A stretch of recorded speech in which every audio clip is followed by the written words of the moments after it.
তো হ্যালো বন্ধু, তোমাদেরকে আজকে দেখাবো বার্গার।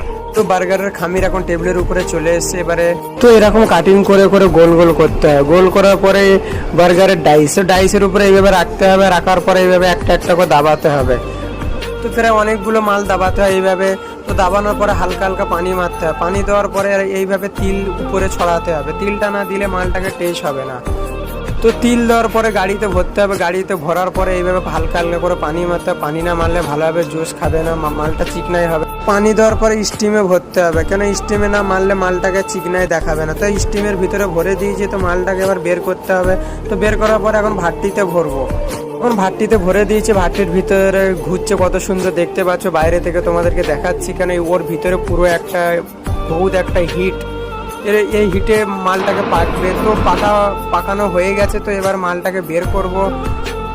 তো বের করার পরে এখন টেবিলে নিয়ে চলে এসেছি। একে ঠান্ডা করতে হবে। ঠান্ডা করার পরে প্যাকিং করতে হবে। তো আমাদের প্যাকিং ম্যান এখন প্যাকিং করছে।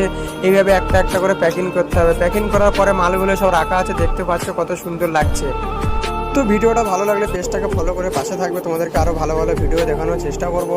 তখন সিলিং মারছে। তো এবার থেকে সিলিং মারলে মালটা ওই পারে যাবে, গিয়ে এক জায়গায় জড়ো হবে। তারপরে যে ক্রেট ম্যান আছে সে ক্রেট করবে একটা একটা করে।